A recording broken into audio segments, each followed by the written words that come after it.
Okay. I think I can take this off. All right.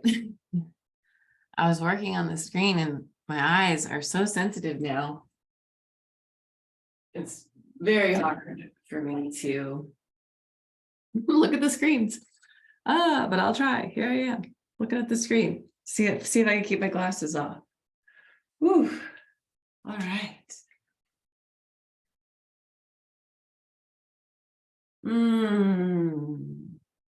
Beautiful. So good to be here now. Let me just check that my audio is working. Hello, audio. I see myself. I do not hear anything.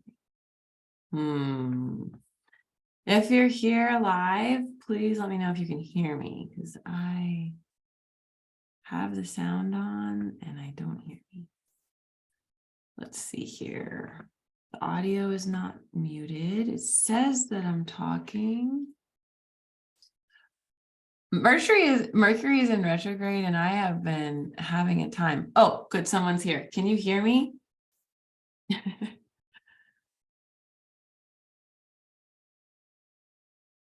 We'll see. Let's see. I don't know. I can hear me. It says that I have sound, but on Facebook I don't have sound.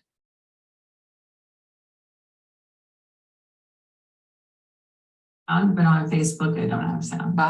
Okay. I do have sound. Oh, yay. Hi, Deb. All right, you can hear me. Great. I know Mercury's in retrograde and the tech and stuff has been a little wonky for me. So I was like, oh no, I have no sound. All right, beautiful. Awesome. It's cool for you to pop in. I don't know if you'll be able to stay, but thank you for being here. I feel so much alignment and honored that you're here. So thank you. My mentor, really, you're my mentor in shamanism. So yeah, what an honor. I'm so glad you're here. Yeah, so I think most of you know, I'm a divine feminine mastery coach. I guide women into freedom and their potential as embodied feminine leaders through awakened sexuality, empowered relationship dynamics, and manifestation. So I'm here to support women birthing their soul's purpose into this reality. And my method is a fusion of dynamic coaching and ancient wisdom practices, including Ayurveda, including womb wisdom, including some of these other practices that I'll share, and embracing sexual liberation. In the last video, I talked about your desire and connecting to your sexual desire so that you can connect to your purpose and your heart's desire. So I'm very passionate about consciousness rising and sacred sex revolution, and I care about sexuality being embraced as holy and pure, especially from a young age, because that was not my experience. And I care about our planet and us taking care of our planet and each other. And as we become more aware, we remember. So I'm here for all of that. Okay, so when you hear the word shamanism, I would love to hear in the chat now if you're watching now, but also if you're watching this later, just do #replay and then put in the chat what comes to mind when you think of shamanism. What words come to mind? Very curious what comes to mind. I'm just waiting to see what you guys put in the chat. Shamanism. When I first think of it, I think of indigenous medicine women and men from ancient cultures. That's something I would think of. Drums. Ooh, yeah, drums. About that, Deb. We need to get my drum. Okay, side note. Yeah, drums is good. Yeah. What else? Shamanism, sacred connection to all living beings. Yeah, I think of that as Tantra too, but yeah, it's just same. But yeah, sacred connection to all living beings. Oh, I love that. Yeah, I think of the directions. I think of the elements, ceremony, some of the words I think of. But yeah, so if you're just joining now, just put in the chat what you think of when you hear the word shamanism. We're just having a little chat about this. Being able to walk between two worlds. Yeah, okay. As someone that's been walking between two worlds all the time. Yes, being able to walk between two worlds. And what a challenge that is. Oh, it's such a fun thing. Smoke, yeah, incense, masks. Yeah, I love it. Thanks, Elizabeth, for putting these in. Yeah. Oh, being able to walk between two worlds. Whew. All right. That one got me, Deb. That one really got me. Yeah. So, and it's interesting, like, what you think of, what it brings up for you. Like, for many years, I have been going into a trance when I dance and receiving messages and guidance. And I kind of thought that was normal and like anyone could do that. And I think anyone could do it. But really, it never occurred to me that that could be like shamanistic, me going into trance and receiving messages.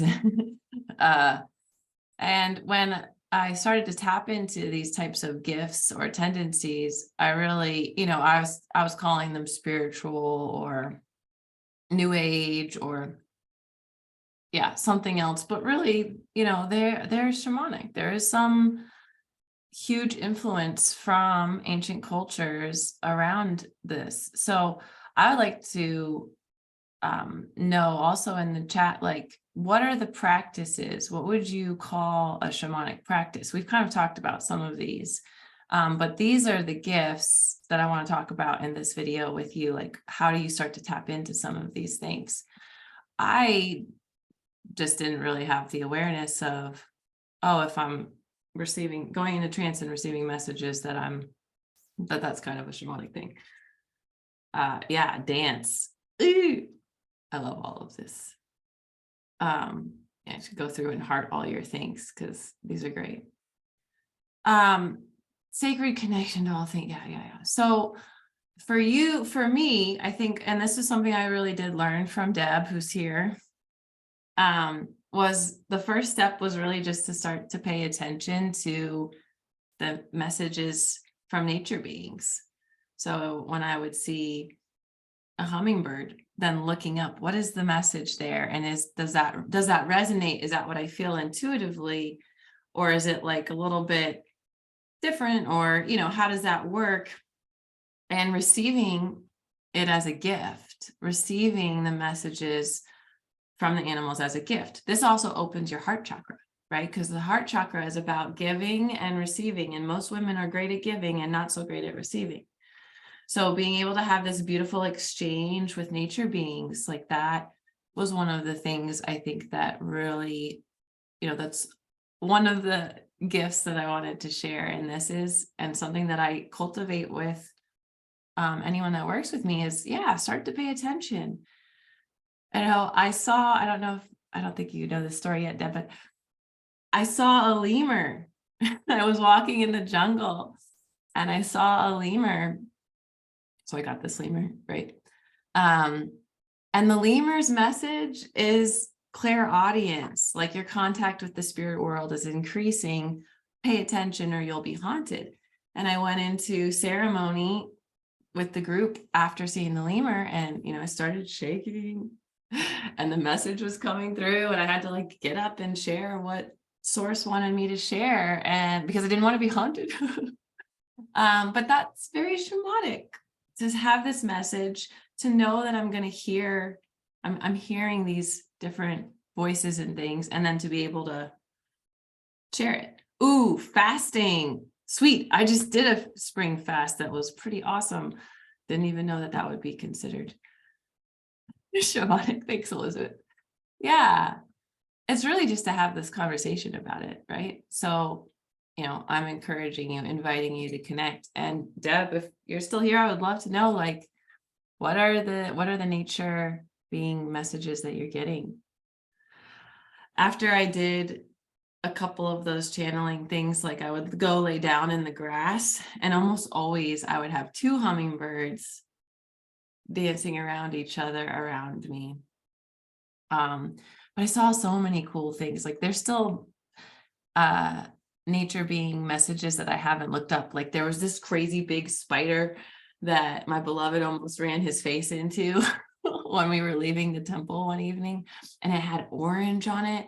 I think we figured out what type of spider it is, so I haven't looked up the meaning yet, but I'm sure there's a gem there too. So that was one gift that I want to give you all, and it's really from Deb, is like starting to pay attention to what animals you're seeing and what their messages are, and then how you feel intuitively, and kind of, balancing that out. Because sometimes you'll see something and look up the meaning and be like, that doesn't really resonate.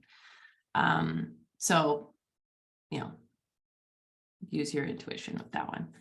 Another thing that I'm doing daily, pretty much daily, is calling in the directions. So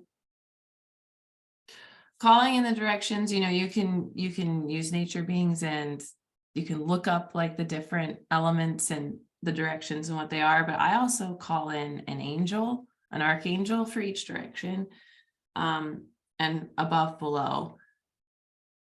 So it's usually 6 or 7 things I'm calling in. And I'm doing that as a psychic protection because my abilities, gifts are increasing. And so I'm really susceptible to taking on other people's energy. And so I turn down my third eye, because it's like always wide open. So I'll turn down my third eye, and I'll sit, let's use the example of Sunday morning dance. There's a lot of different energies there, and I love dance and I love everyone, but I am very sensitive and psychic, and I can't just go into the space, even though it's outside, and not feel other people's thoughts and feelings and things, right? So I'll go in the car, or when I get out to the field, I'll do it, but I just call in the directions. Then I call in my spirit guides, my, the angels, my ancestors of light. I only do ancestors of light. And I think that's kind of shamanic to be calling in all of this, calling in the directions, calling in all the guidance and the support from other dimensions. So that's a gem gift that I wanted to share with you all. Yeah, nice. Deb says practices, ritual, ceremony, gratitude, connection to great spirit, elements, guides, soul connection, friendly aliens, angels, whatever guides you have and connect to. Yeah, I think a shamanic gift you can tap into is really just starting to connect to your guides. And your guide could be your higher self. You can start with your higher self and angels, or whatever speaks to you. And I love that you said that too. It's like whatever you feel moved by or guided by. Okay, so offering gifts to the earth. Yeah, so I had all these things happen to me on my trip, and I started bleeding the day that we were leaving, of course, because that's amazing. Great that I wasn't as sensitive while we were there. So I was really grateful that I didn't start bleeding during. It was also like hot and sweaty and not a lot of clothes. It would have been kind of challenging to be bleeding during the whole thing. So I'm glad I started bleeding like right before we left. And I offered tobacco and my blood to the earth right outside the temple. That's what intuitively came through. I got some tobacco from someone who had tobacco, and I used it as an offering with my blood in the earth. Kind of witchy, kind of weird. But that's how I was guided. That's what guidance told me to do. And, I think that offering, you can look up shamanism and offerings, but that's like, I was receiving and getting so much from the temple and the land surrounding the temple that it felt very appropriate to offer back. I don't know about the blood thing. I really don't. I'm sure I'll learn as I continue on this path. And then connecting with the elements and nature. So I would love to hear in the chat which element you feel the most connected to. And if you're watching this later, hashtag replay, and then what element you feel the most connected to. Are you a fire person? Are you a water person, right? Are you earth? Are you grounded? Are you the wind blowing or the ether, right? Space. And notice, I would love to know which one you feel the most connected to and which one you feel the least connected to, or which one aggravates you, where you're like, ooh, I don't like windy days or whatever. Yeah, and because it's interesting, because whatever one you feel less inclined towards, I invite you to embrace that element over the next week or two, especially while we're in this eclipse energy where it's kind of wonky anyway. Like that's one reason why I'm wearing pink. My grandmother came to me and said, you can't have an aversion to pink anymore. She's dead, but yeah. So I was like, okay. I had an aversion to pink. I know some of you know me, but I really don't like pink. And my grandmother was like, as who you are becoming, you, there's no aversions to anything. And I was like, oh, darn, you got me. So now I'm wearing pink. Same thing with the elements. If you're like, oh, I don't really like the earth element, you know, maybe you need more earth. Earth was the one that I have the least in my astrology chart and liked the least. And it's the one I've embraced the most the last few years. I also had an aversion to the wind for a while.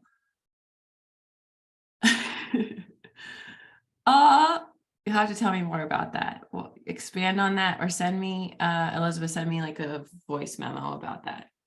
Showcase is a tribute to pink. My showcase. What showcase? Yeah, send me like in Facebook, do a voice note and send it to me and let me know more about that because I'm curious.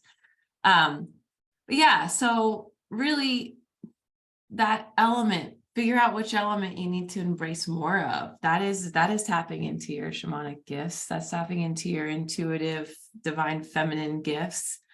What element, is there one that you're kind of like, ooh, and then embracing that one? Let me look at what are my other gifts going. Going into trance.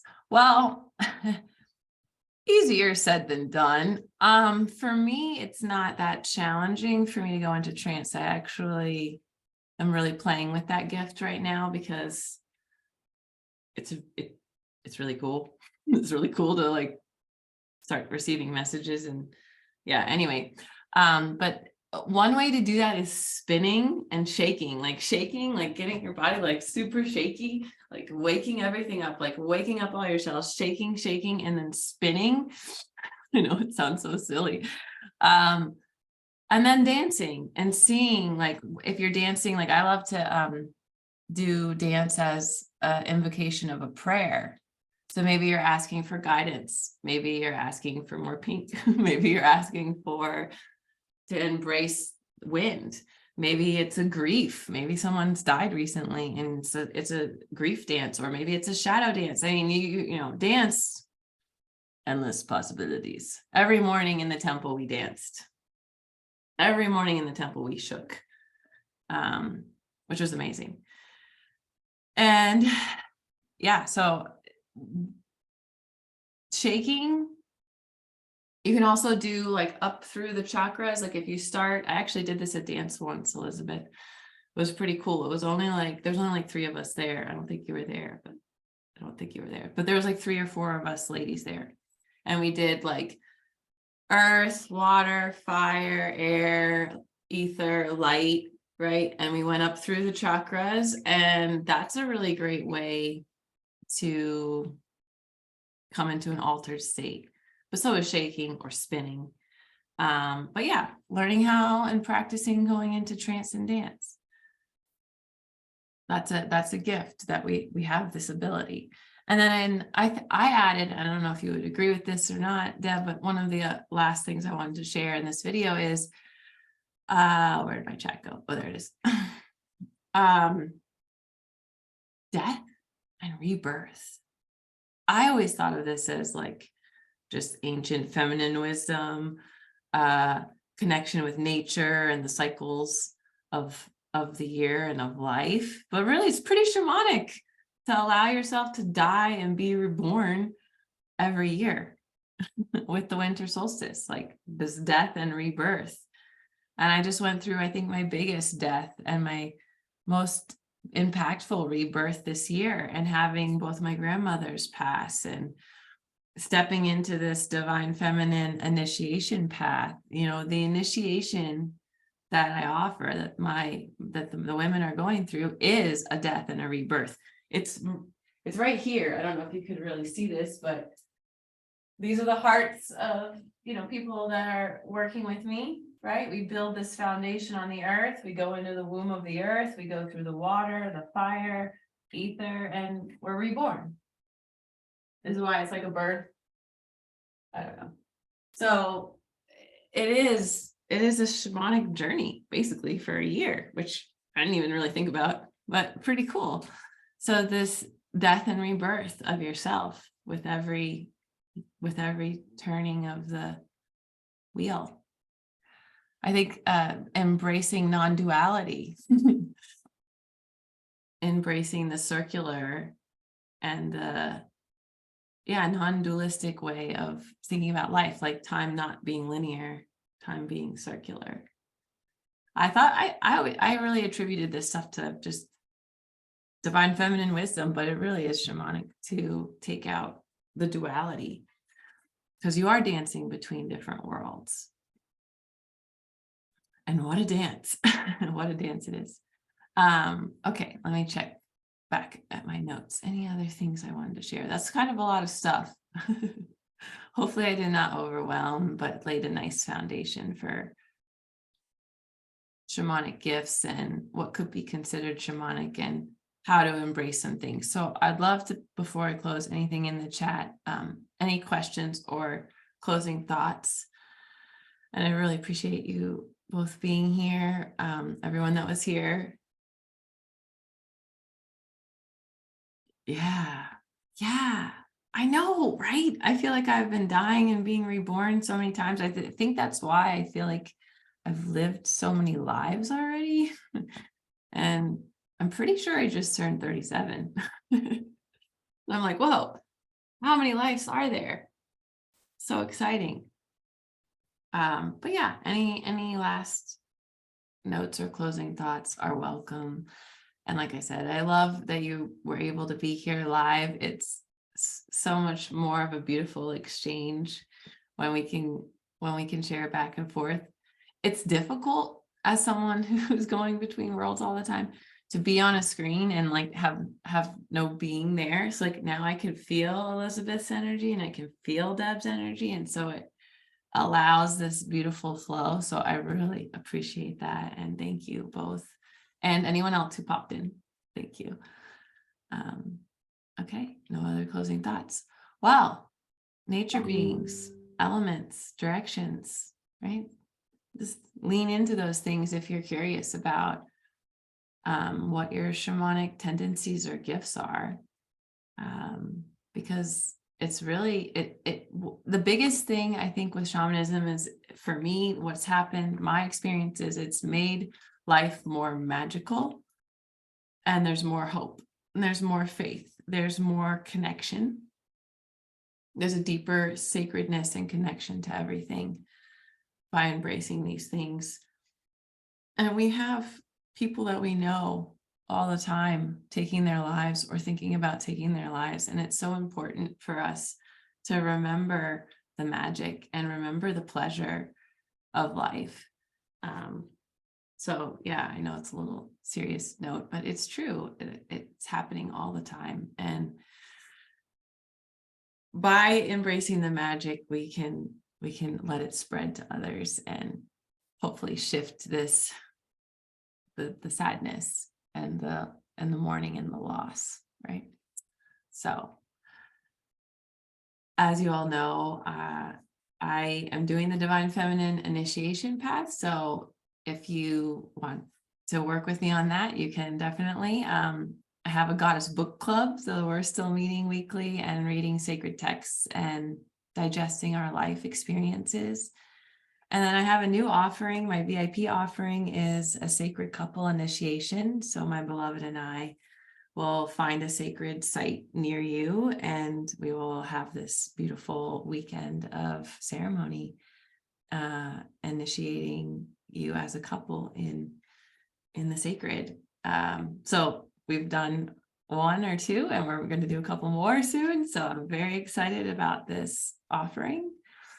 So yeah, if you're interested in that, you can just let me know or sign up to do a call and we can chat about it, see if it's a good thing for you to do at this time or maybe in the future. I'm unattached. I'm here in service and I don't have to figure anything out, which is great. Thank you, universe. All right, let me make sure there's no closing thoughts. Yes, I'm so blessed you're here. Thank you, Deb. And we do need to connect. I would like to connect with you soon privately. So let's do that when you have time. Sending you so much love. Oh, I love you so much. Thank you. And yeah, I'll send you a text. All right, ladies, have a lovely week. And if you're watching this later, do #replay and let me know what landed for you and what spoke to you and touched your heart. All right, I'll see you soon. Ciao.